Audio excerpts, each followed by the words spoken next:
we got to do our dudes of the week. Michael, you were so gracious off camera to give me the number one pick. I will accept it. But by giving me the number one pick, I'm going to pay it forward. And he's been the dude of the week multiple times now, I think. But I got to shout him out. Unai Emery, is he the coach of the year? Like the calendar year? It's a situation where it's not like he has nothing, but with what he has comparatively to other clubs like City, Liverpool, Spurs even, they make those guys, those guys are an absolute machine, especially at home. 14 wins in a row. And then I know we'll get into it. The last time they lost at home was to Arsenal, and they're going to get to avenge that for a club record 15 this weekend. Yeah, pretty insane. We've been saying it all year. I think this is the one year where it's like winning on the road is so hard. Spoiler alert, we'll get to that in a second. Give me your next two dudes of the week. Okay, so I'm going to hope that you're going to call another guy out, shout another guy out, so I'm going to skip him. I'm going to go Andoni Iraola first. Has Bournemouth on an absolute tear right now. I think I looked last 5 games, 3 wins, a draw, and a loss. The loss was obviously a big one to City. But they're cooking right now. They got that away win against Crystal Palace 2-0. Just think that this is kind of what we were promised, or what we thought it would be at the beginning of the year. This is what Craig promised us. Yeah, absolutely. And I'm loving that it got to this point, because there was a time where it might not have been, and we might have lost Iraola to the he might have been the first manager out. This instead it was Heckenbottom. But I'm happy that they're moving and cruising right now. And then second, I know Nick's not here, and I know a couple other United fans that bitch and complain about this guy, but he's the only guy scoring goals for you right now. I got to go Scotty McSauce, man. Two goals to get the win over Chelsea. Don't know what his position is. It might be a situation where Joe Linton couldn't score any goals, but he's an absolute beast in the midfield. Maybe like McTominay just needs to be like a second striker, guy flying in the box. Like maybe that's his new role.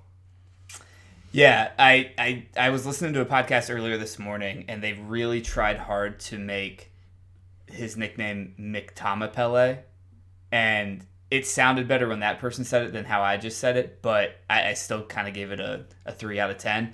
Mick Sauce, I don't know if Nick created that or if that's just a normal thing. Like, that's a good one. Like, I can do Mick Sauce all day. That's fine. Yeah, that's a 7. It's not great, but it's a 7. It's not perfect, no. Yeah. All right, I got 2 unique ones, so I'm going to leave you to pick the person that you left me to pick as your last pick. 2 unique ones. One, in round 2, it's more of a life lesson pick. Michael, you're a big Batman fan, right? The old Love saying, die a hero, live long enough to be a villain type of thing. Yeah.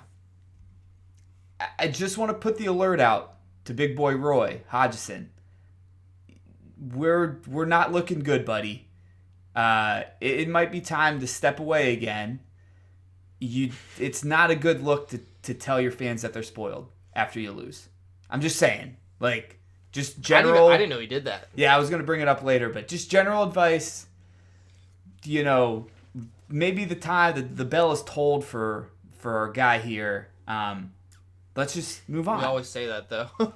I know, and then they bring him back. So maybe it's actually Palace's fault, but at the same time, love the phrase. Anytime I get the chance to use it, I try to. Roy Hodgson, more of a life lesson one. Get out while the getting's good. Don't overstay your welcome. And then my last pick is super niche. It's why I love soccer, though. It's why I love a game that is played in every country pretty much in the entire world. This could be a shout-out to Football Manager. This could be a shout-out to whoever in the modding community put this together. But you're looking at the manager of Once Lobos in the El Salvadorian Premier Division, because your boy secured promotion today. 3rd place in the 2nd Division. We're going up to the Premier Division. We're playing teams like Alianza. We're trying to get into the CONCACAF Champions League.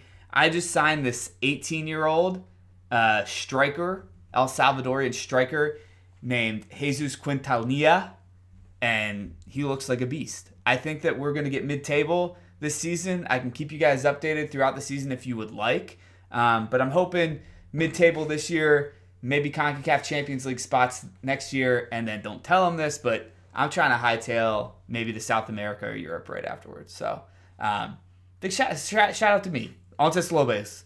They're the type of team that's so small that they don't have a team website. It's just a Facebook. Love it. Wow. That's yeah. If you're relying on Facebook in today's day and age, like we're in trouble. Facebook in countries like El Salvador is pretty much the internet. So yeah, you make a good point. It's not like the U.S. Facebook, which is like actual brain rot. All right, so I see that, since reality is not going so well for you, you've just completely devolved yourself into fictional shit. So I don't know. I'm pretty sure you saw the game. It would be absolutely insane if we did not shout out Leon Bailey. Criminal, some would say. Yes, that's what I thought you would. I was like, I'm trying to give you the easy one here. Absolutely unbelievable performance. I was saying that if he plays like that for Jamaica against the U.S., he single-handedly beats the U.S. Doesn't matter. He was killing Vardiol on that right side, or Vardiol's left side, whatever. And it was just one of those things where I know the goal was deflected. Probably looked like it was going towards Ederson for a save, but he was getting a goal. Like, he was going to get one. So shout out to him. Unbelievable performance. As we're going to talk later, it didn't matter if it's deflected or not. They deserved it, and by no stretch of the imagination did we come close to sniffing a goal. Like I said, we'll talk about that later.